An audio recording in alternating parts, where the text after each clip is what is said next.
लाहौर जो है, कोई भी शहर जो है वो अपनी इमारतों के हवाले से पहचाना जाता है, शख्सियात के हवाले से पहचाना जाता है। मुख्तलिफ़ तरह की शख्सियात हैं जो उसका इमेज बिल्ट अप करती हैं और उस इमेज को एनहांस करने के लिए या कोई फॉर्म देने के लिए जो मुख्तलिफ़ बिल्डर्स हैं, आर्किटेक्ट्स हैं, प्लानर्स हैं या फिर उनके स्पॉन्सर्स हैं जैसे बादशाह हैं, गवर्नमेंट अथॉरिटीज़ हैं, तो वो उसको कोई शेप देती हैं। तो एक बड़ी सतह के ऊपर किसी भी शहर को ऑर्गेनाइज़ करना, उसकी इमारतों को बनाना और स्पेसेस का इंटररिलेशनशिप और मसाइल जो है वो हल करना बहुत मुश्किल काम है। तो आज हम उसके सिर्फ एक सेगमेंट पे बात करने के लिए यहाँ इकट्ठे हो रहे हैं। तो हमारी खुशकिस्मती है इस वक्त कि हमारे पास दो बहुत ही अहम शख्सियात मौजूद हैं जिन्होंने अपनी न सिर्फ सारी ज़िंदगी लाहौर में बसर की बल्कि लाहौर के बनाने में भी उनका बहुत रोल रहा।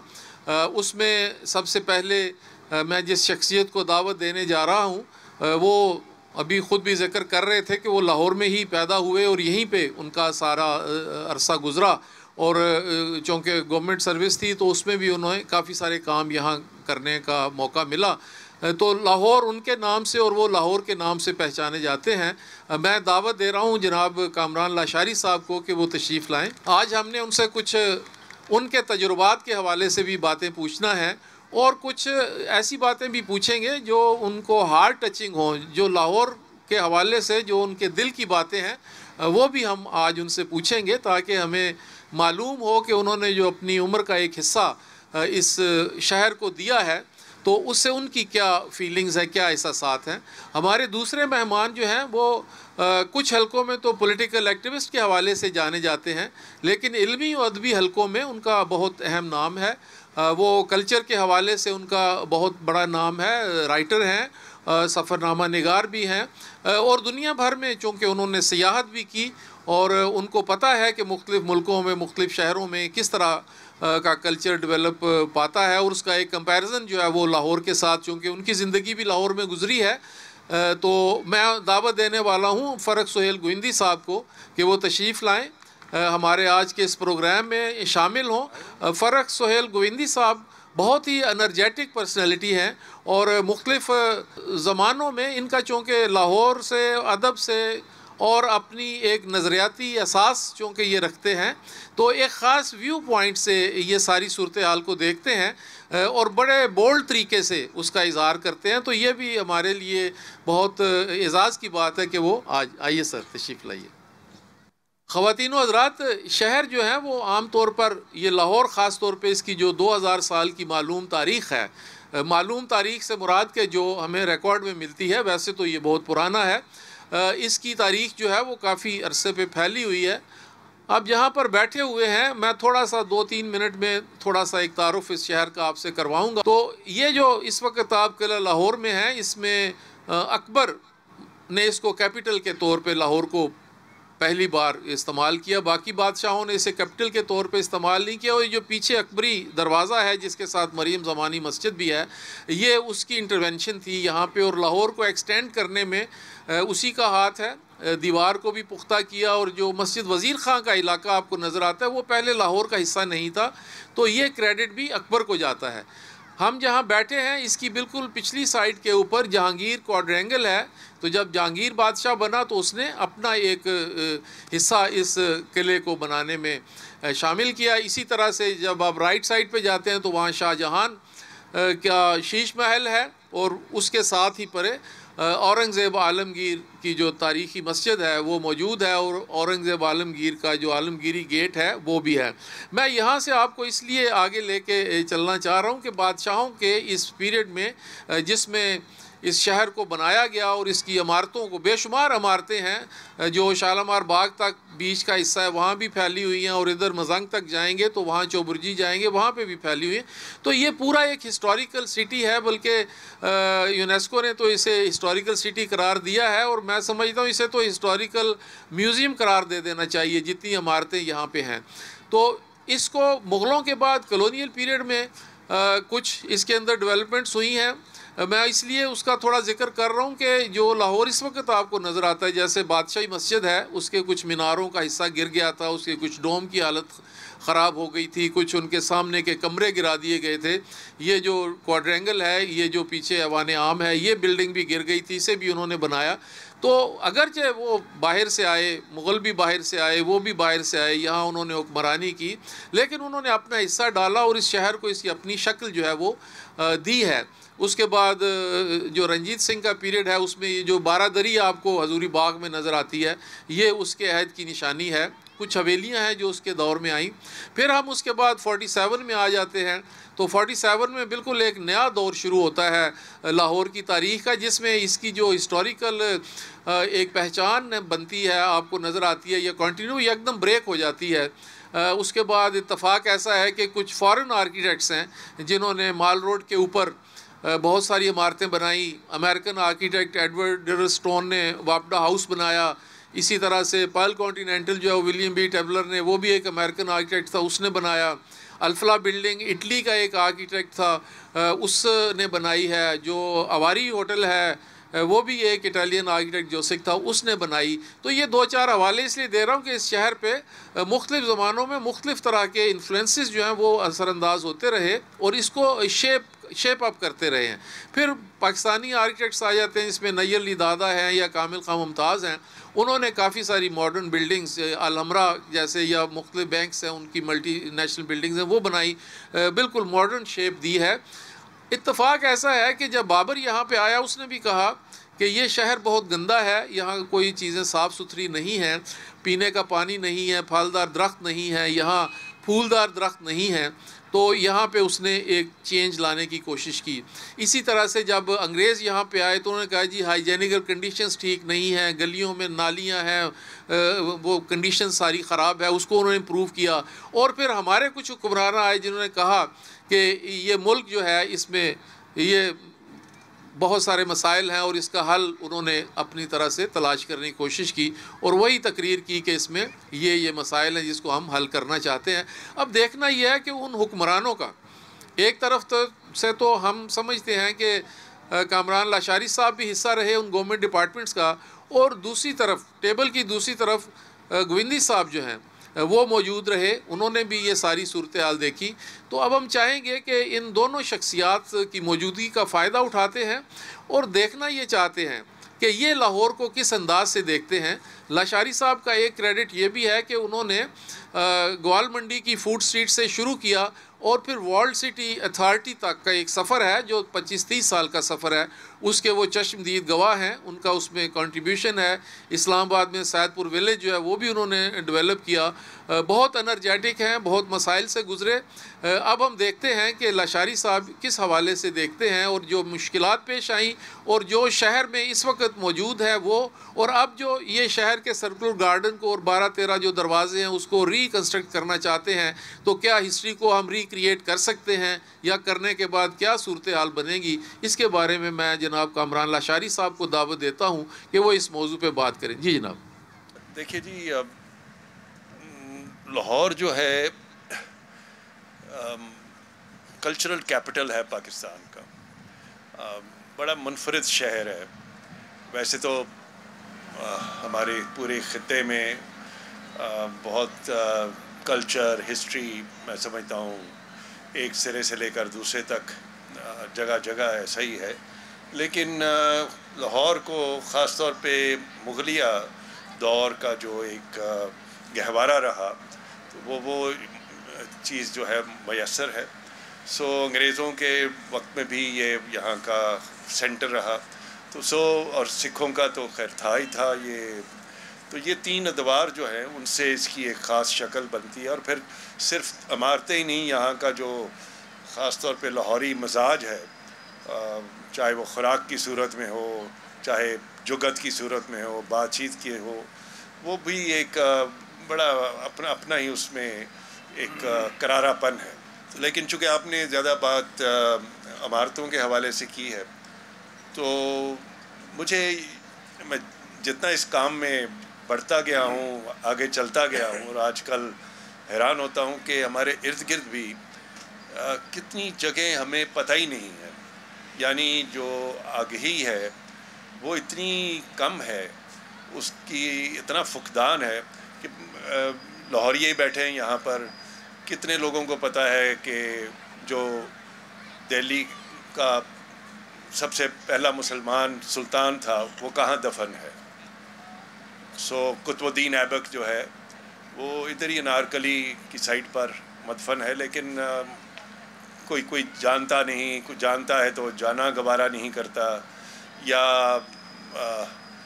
महमूद गजनी के साथ जब अयाज़ आया तो Ayaz was the first governor of Lahore, Muslim governor, तो वो भी इधर ही रंग महल के पास है। तो एक तो हम अपनी हिस्ट्री को जानना नहीं चाहते या उससे उतना मुंसलिक नहीं होते, बाल बच्चों को नहीं उससे दिलचस्पी होती। लेकिन मैं जहाँ बैठा हुआ, मैं आपको ज़रा थोड़ी सी इसकी बात करूँ, शायद आपको ज़्यादा दिलचस्प लगे कि इस लाहौर फोर्ट में मेरी आंखें रोज़ाना और खुलती जाती हैं जो ही मैं देखता हूँ कि कुछ नई नई बातें यहाँ से निकल रही हैं जिसका हमें इल्म ही नहीं था।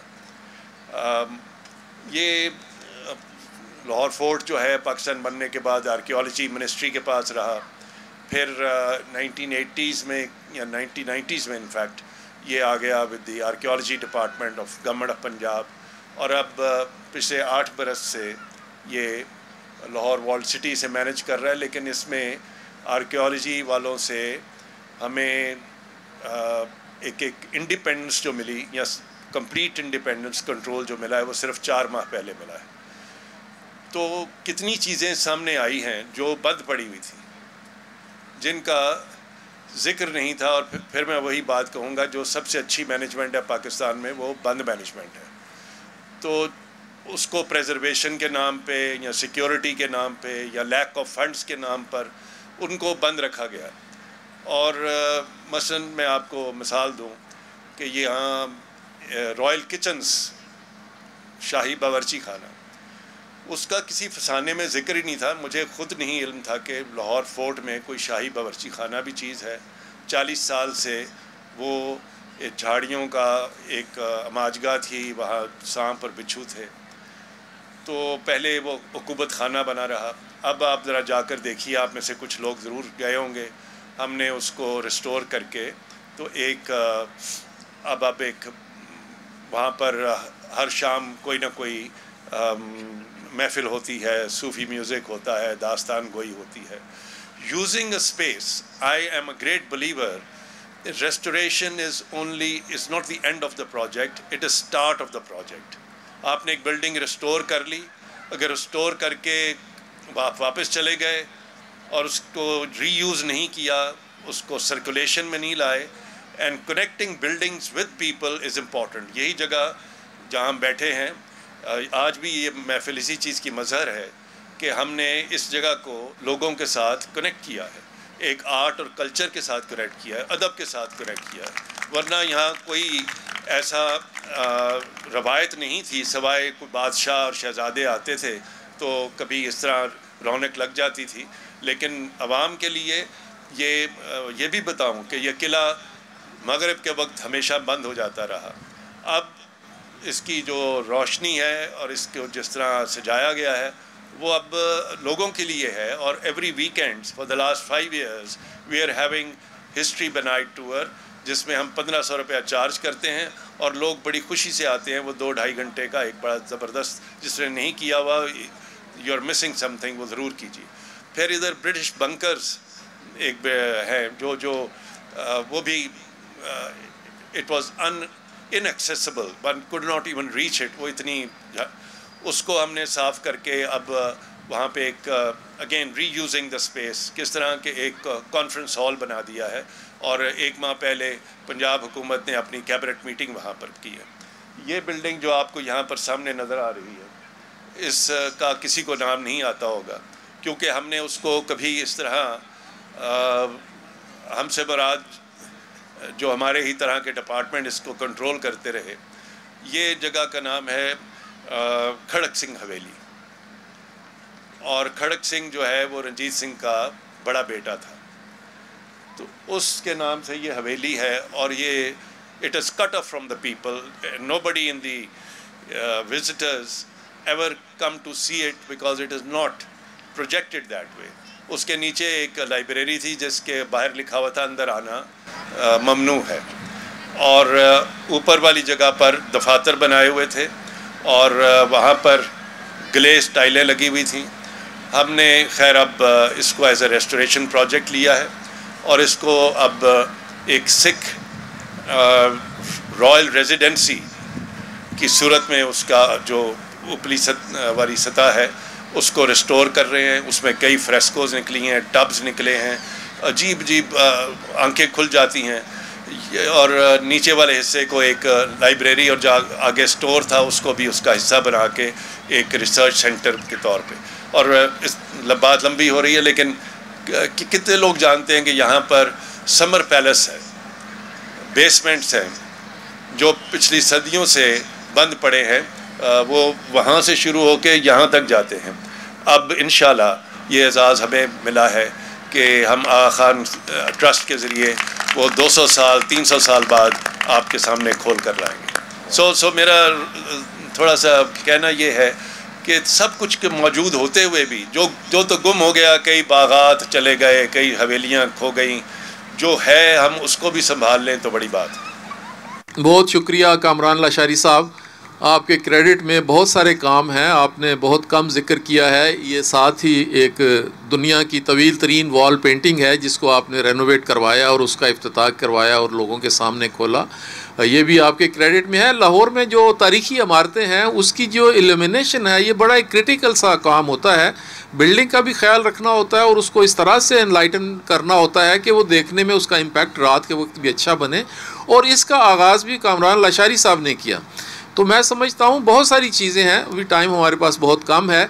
मैं कुछ दोस्तों के साथ बैठा हुआ था तो ज़्यादातर ये कह रहे थे, जिनमें राइटर्स भी हैं, कॉलम निगार भी हैं, टीवी के ऊपर रोज़ दुनिया फ़तह करते हैं, तो आने में उनको मुश्किलात हो रही थी, रास्ता नहीं मिल रहा था। मैंने कहा आप लोग लाहौर के रहने वाले हैं और इसीलिए ये कॉन्फ्रेंस यहाँ पे रखी गई है कि आपको किले में आने के लिए रास्ते का तो पता हो कि आपने किस तरफ से इस किले में दाखिल होना है। तो इस कॉन्फ्रेंस का ये भी फ़ायदा हुआ कि जो लोग सालहा साल से लाहौर में थे और किले में कभी नहीं आए थे वो भी यहाँ पे तशरीफ़ लाए हैं और उन्होंने भी एंजॉय किया है।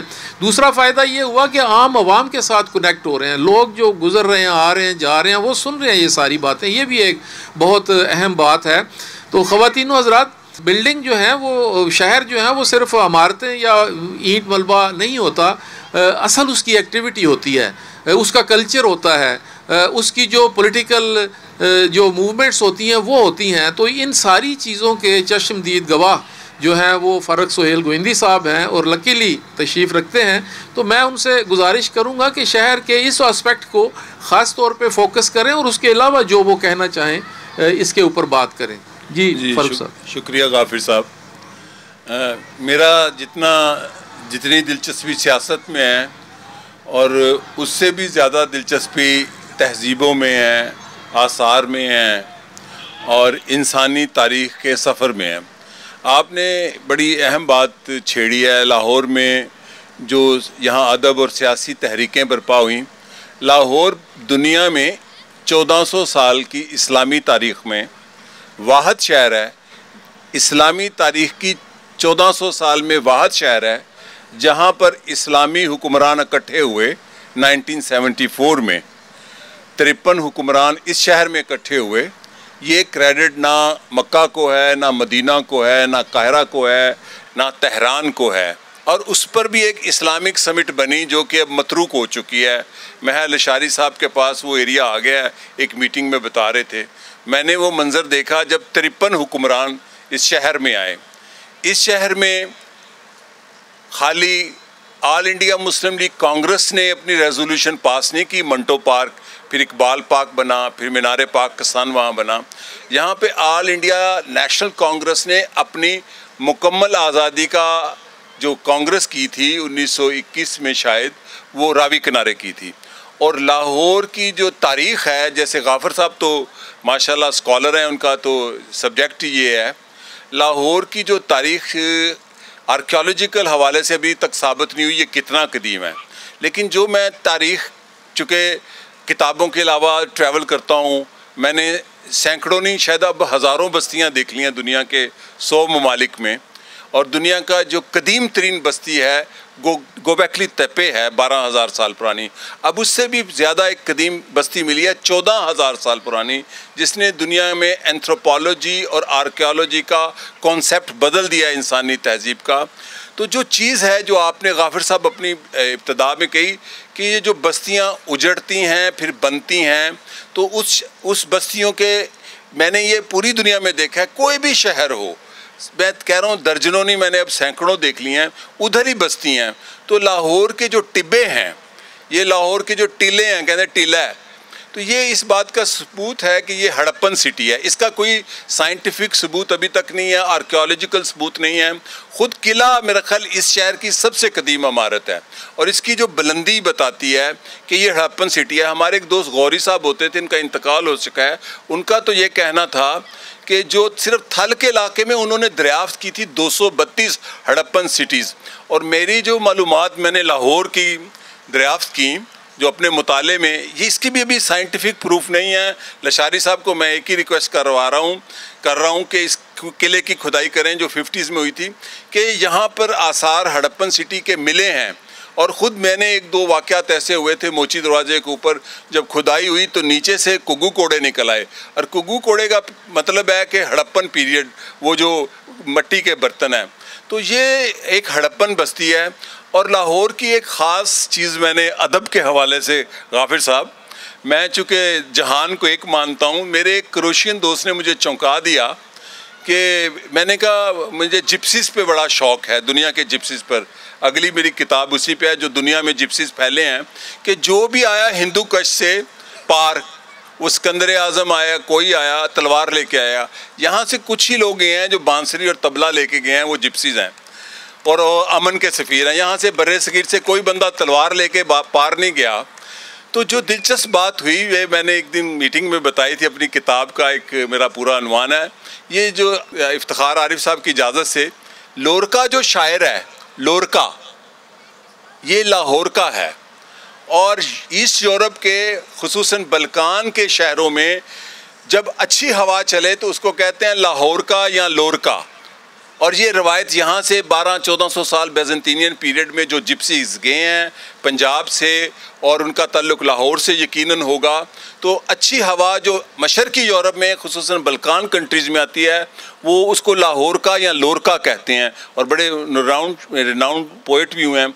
लेकिन लाहौर की कदीम इमारत आपको पता है, आप तो मेरे से माशाल्लाह ज़्यादा जानते हैं, कोट ख्वाजा सईद में मिली हैं। लेकिन मैं चूँकि आज मौका है, मैं कमिटमेंट लेना चाहूँगा कि इस किले की खुदाई ज़रूर कराएं, आपको नई दरियाफ्तें मिलेंगी। मैं चूँकि दुनिया के किले देखता हूँ, अशोरी ज़माने के किले देखता हूँ, गुमनाम किले देखता हूँ, तारीख़ के आसार किलों से ही मिलते हैं। और ये किला असल में कदीम लाहौर की ही एक बस्ती है। बहुत शुक्रिया, आपने बहुत अहम बातों की तरफ इशारा किया गोविंदी साहब। अच्छा, लाहौर की एक दूसरी पहचान जिसको आम आवाम जानते हैं वो है हज़रत दाता गंज बख्श अली हजवेरी का जो मज़ार है। तो दाता साहब भी वहाँ से हिजरत करके आए। यहाँ पे अब उनका एक आस्ताना है जहाँ बहुत सारे लोग जाते हैं हाज़री देने के लिए। इसी तरह हज़रत मियाँ मीर का मज़ार है और कोई तकरीबन एक अंदाज़े के मुताबिक 200 से ज़्यादा मज़ारात हैं जो लाहौर और इसके सबाब के अंदर मौजूद हैं। पिछले दिनों इत्तफ़ाक़ ऐसा हुआ कि हज़रत मियाँ मीर के मज़ार की अपनी रजिस्ट्रेशन वर्क और वहाँ पे एक पुरानी इमारत, उसकी रजिस्ट्रेशन करते हुए कामरान लशारी साहब ने एक लाइब्रेरी जो है उसको वहाँ पे बहाल किया और वहाँ किताबें रखवाईं। और वो इतना खूबसूरत काम हुआ है। आप अगर वहाँ जाएं, तशरीफ़ ले जाएं और देखें तो आपको अंदाज़ा होगा। और आपको ये बिल्कुल अंदाज़ा नहीं हो रहा कि उन्हें किस किस मुहाज़ पे लड़ना पड़ता है और फ़ंड्स जो हैं वो कैसे अरेंज करने पड़ते हैं। उन्होंने जो शाही हमाम का काम करवाया है मस्जिद वज़ीर ख़ान के पास, वो कमाल का काम है। यानी 7-8 फुट सिंक हुई जो मस्जिद है उसके गिरदो नवा को एक्सकवेट करके लोगों से इंक्रोचमेंट को रिमूव करके और उसकी पूरी कामत को सामने लेके आना, ये बहुत बड़ा काम है। और जबकि इसमें रेजिस्टेंस बहुत है, मुख्तलिफ कवानीन हैं, पब्लिक है, मुकामी जो इंक्रोचर हैं वो हैं। तो ये कामरान लशारी साहब ने उस पर भी काम किया और उसका नतीजा ये निकला कि अब इनके कांधों पे लाहौर के अलावा पंजाब का KPK का काम भी इनके कांधों पे डाल दिया हुआ है और ये लगे हुए हैं, काम कर रहे हैं। तो मैं चाहूँगा कि जो रेस्टोरेशन का काम लशारी साहब आप करते हैं और इसमें यूनेस्को का चार्टर एक तरफ आपके हाथ बांधे हुए है, दूसरी तरफ ये जो है स्पेशल प्रेमिसेस ऑर्डिनेंस है वो आपको हिलने जुलने नहीं देता। तो ये आप, और तीसरी तरफ जो प्रोफेशनल्स हैं कुछ, वो आपको रोकते रहते हैं कि ये गलत कर दिया, यहाँ क्रिटिसाइज़ करते हैं, बल्कि यहाँ तक कहते हैं आपका ताल्लुक़ क्या है। तो इतनी सारी रेजिस्टेंस के बाद आप इतनी एनर्जी गेन कर लेते हैं कि ये काम कर जाते हैं। तो मैं चाहूँगा कि आप ज़रूर कुछ ऐसी मुश्किलात का तज़किरा करें ताकि लोगों को पता चले कि ये कितना मुश्किल काम है इस शहर की पुरानी रौनकों को बहाल करना। ये तो फिर एक और ही चैप्टर है जी। और बादे मुखालिफ क्या कहते हैं, घबराया उकाब। हाँ, तो वो उसको फेस करना ही पड़ता है सिविल सर्वेंट्स को, बल्कि हर किसी को, लेकिन हमें शायद बहुत ज़्यादा। और फिर आखिर हम कमिश्नर लाहौर जो तशरीफ़ रखते हैं, इन जैसे लोगों के पास चले जाते हैं कि जी हमारी गुत्थियाँ सुलझाएँ। It has to be a team work, you see. और मैं 2 महाज़ों पे कह लीजिए काम करता आ रहा हूँ। एक monument which is Lahore Fort, and then the other is the walled city inside, which is a community place. एक monument में काम कर लेना आसान है, अगर आपके पास पैसा है और एक्सपर्टीज़ है तो आप काम चला सकते हैं। लेकिन गुंजान आबादियों में, और वो भी लाहौर जैसी वॉल्ड सिटी में, जिसको मैं समझता हूँ ये लाहौर में एक फाटा है, एक ट्राइबल एरिया की तरह ये लोग हैं, तो उनके साथ निपटना और उनके साथ काम करना और वहाँ पर अपना रास्ता बनाना, चाहे आपके पास कितना पैसा हो, कुछ भी हो, आसान नहीं है। अगर मैं आपको एक दिलचस्प सा वाक़या बताऊँ कि 302 का मुकदमा भी मेरे पर होते होते यूं ही बचा है। अच्छा, वो एक छोटा सा वाक़या है, शायद लोगों को ज़्यादा अच्छा लगे। शालमी में हमारी एक टीम गई, वहाँ पर कुछ इंक्रोचमेंट्स थी, तो बिल्डिंग कंट्रोल के सिलसिले में वो जब जाते हैं शालमी में, वॉल्ड सिटी ऑर्गेनाइजेशन के लोग, तो वहाँ से एक और ग्रुप निकल आया और उन्होंने कहा कौन आए ने वेखने इन्हों, इन्होंने फड़ लो इन्हों ऐ कर। अच्छा, वो अपने स्टाइल में आ गए। उनमें जो उनका लीडर था ताजरान का, वो जग्गू उसका नाम था, और वो था भी जग्गा ही था। वो इतने जोश में बोला और इतना वो हाइपर हुआ, दिल का मरीज़ था वो, बेचारा वहीं मर गया। अच्छा, अब सीन ही बदल गया एकदम। वो दुकानदार जमा हो गए, उन्होंने कहा जी ये वॉल्ड सिटी वाले ने साडा लीडर मार देता है। अच्छा, अब मैं अमेरिका बैठा हुआ था, गया हुआ था, तो मुझे वहाँ रात के 2-3 बजे फ़ोन आता है कि जी ये वाक़या हो गया है और वो पर्चा कराना चाहते हैं और वो कह रहे हैं कि हमने 302 का मुकदमा करना है। और मैंने कहा कोई हाथापाई हुई, कोई मार धाड़ हुई हमारी टीम से? उन्होंने कहा बिल्कुल नहीं। अच्छा, कोई इतनी देर में CM सेक्रेटेरिएट से उस वक्त जो PSO थे उनकी कॉल आई कि जनाब मेरे साथ DIG भी बैठे हैं और DC भी बैठे हैं, तो हम बताना चाहते हैं आपको कि यहाँ माहौल बड़ा ख़राब हो चुका है, दोनों दुकानें रास्ते बंद कर दिए हैं। तो वो कहते हैं कि हमने पर्चा कराना है और DG के बगैर, उस नाम दिए बगैर नहीं कराना। तो आपसे इजाज़त लेनी है कि 302 का मुकदमा अगर हम आपके तो ये भी माहौल ऐसा भी होता है। तो वो बस फिर जब मैं वापस आया तो उस हर अफसर मुझे जो मिले, सर मैं तुहाडे लिए तुहाडा नाम कटा देता सी, मैं उसका शुक्रिया अदा करूँ, तो उसका करूँ। तो ये भी हम देखते आ रहे हैं। लेकिन फिर भी मैं कहूँगा कि बड़े गर्मजोश लोग हैं, बड़े दिल वाले हैं। अंदरून लाहौर वालों ने हमें बहुत अपनाया भी है और इसी वजह से आज हम पहले दिल्ली दरवाज़े साइड पे और कश्मीरी बाज़ार तक काम कर रहे थे, अब हमने भाटी आजकल काम शुरू कर दिया है, बड़ी जल्द हम ये टकसाली का पूरा एरिया शुरू करने लगे हैं, और जब तक ये आपस में मुताबिकत ना हो तो ये मुमकिन नहीं है। और अब बल्कि चीफ मिनिस्टर ने सारे दरवाज़ों के लिए भी, आपने सुना होगा, एग्जिस्टिंग हमारे 12 में से 6 दरवाजे हैं, उन पर काम शुरू हो चुका है, और जो 6 ख़त्म हो चुके हैं उनको भी हम रिकन्स्ट्रक्ट करने लगे हैं। सो ये बेशुमार बातें हैं, लंबी बातें हैं, लेकिन thank you for asking me. बहुत शुक्रिया कामरान लाशारी साहब। यहाँ मस्जिद वज़ीर खां के साथ एक है गली सुरजन सिंह, जिसे सबसे पहले वर्ल्ड सिटी ने रेनोवेट किया, रिस्टोर किया। अच्छा, इनका तरीक़ाकार बड़ा दिलचस्प है। ये पब्लिक पार्टिसिपेशन होती है, ये वहाँ जो रहने वाले हैं उनसे जाके निगोशिएशन करते हैं, बात करते हैं, उनका माइंड सेटअप बनाते हैं कि हम ये करना चाहते हैं, आप हमारे साथ शामिल हों। उसका फ़ायदा क्या होता है कि वो जो एक ओनरशिप है वो पैदा हो जाती है, और जब ये काम करके वापस आ जाते हैं तो उसके बाद वो ख़ुद उसके राखे बन के बैठ जाते हैं। तो ये बिल्कुल अलग तरीक़ाकार है जिसके तहत वर्ल्ड सिटी काम कर रहा है।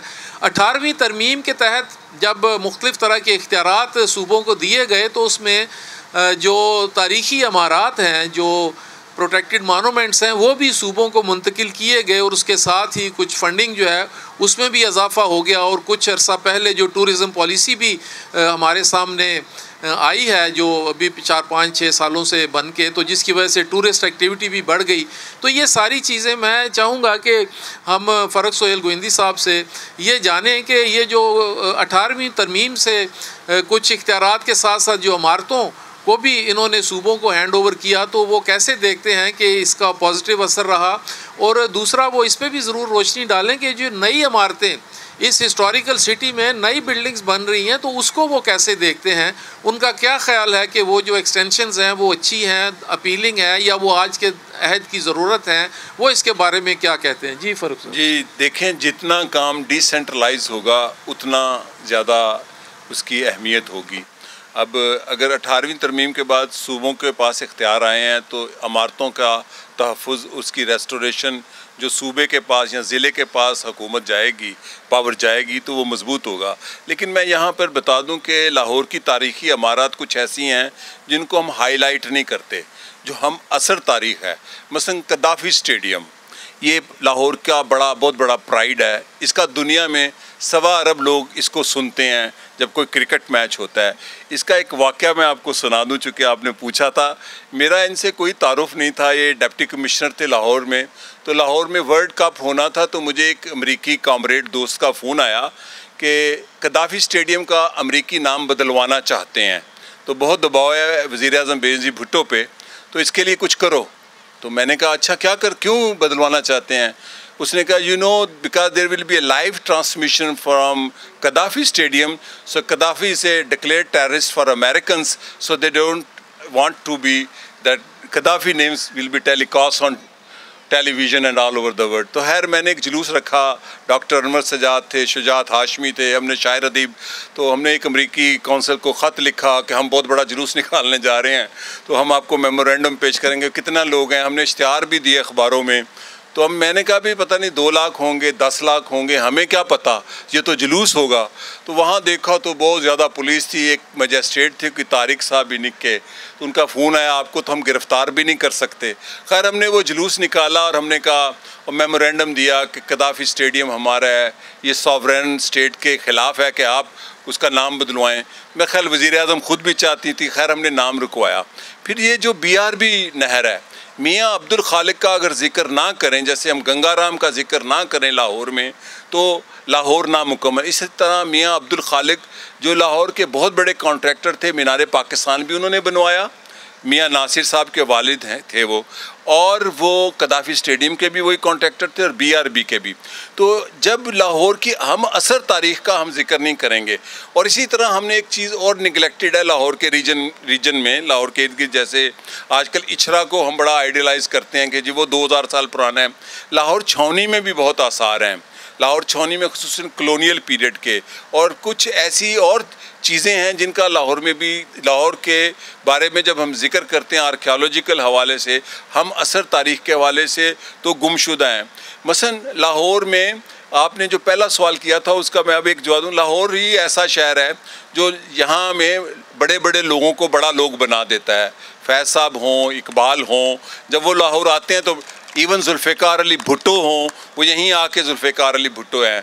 बेनज़ीर भुट्टो 10 अप्रैल को आती हैं तो लाहौर आती हैं, मीनार पाकिस्तान आती हैं, वो मीनार पाकिस्तान के अलावा किसी और चौक में भी जा सकती थी। फिर नासिर बाग की अपनी हिस्ट्री है।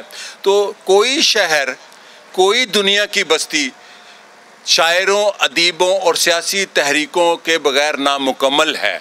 ये सोसाइटी के, और सियासी तहरीकें बड़ी अहम होती हैं, हम उसको बिल्कुल माइनस कर देते हैं। कायदे आज़म मोहम्मद अली जिन्ना भी यहीं आकर रेजोल्यूशन पास करते हैं। तो जो लाहौर की तारीख़ है एक तो वो, और एक हम असर तारीख़, जैसे आपने कहा नई बनने वाली इमारतें। अब मीनार पाकिस्तान का जो डिज़ाइन है ये सेंट्रल एशियन आर्किटेक्ट था और उसके अंदर एक सेंट्रल एशियन आर्किटेक्चर भी है।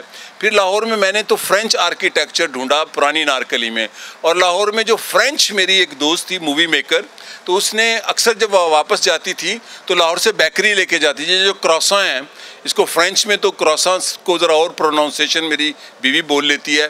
तो उसने कहा how come you have a French confectionery. मैंने कहा चूँकि लाहौर किले के अंदर जो रंजीत सिंह का दरबार था उसकी ऑफिशियल लैंग्वेज में फ़ारसी और फ्रेंच थी, इसलिए फ्रेंच आर्किटेक्चर भी है और फ्रेंच बेकरी भी इसीलिए आई। एक आर्किटेक्ट था मुराद खान, उसने बनाया, उसी ने ही वो कज़ाफ़ी स्टेडियम भी उसी ने ही डिज़ाइन किया। तो हमारे यहाँ होता ही है कि बादशाह का नाम तो ज़िंदा रह जाता है, जो आर्किटेक्ट है जिसने डिज़ाइन किया है वो आमतौर पर उसका नाम ज़िंदा नहीं रहता।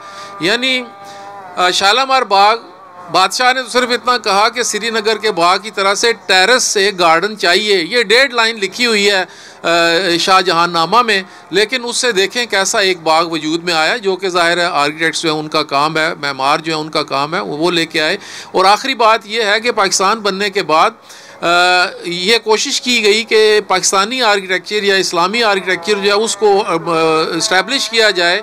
उसके लिए पाकिस्तानियत के लिए कराची में कायदे आज़म का मज़ार बनाया गया, लाहौर में मीनार पाकिस्तान बनाया गया और इस्लामाबाद सिटी डेवलप किया गया। फिर किसी सेशन में हम इस पे बात करेंगे कि वो जो इस्लामी तशख़्ख़ुस या पाकिस्तानी तशख़्ख़ुस को उजागर करने के लिए इन इमारतों ने अयूब खां के दौर में क्या किरदार अदा किया, हम उसके ऊपर फिर बात करेंगे। अब हम ये सेशन यहीं क्लोज़ करते हैं।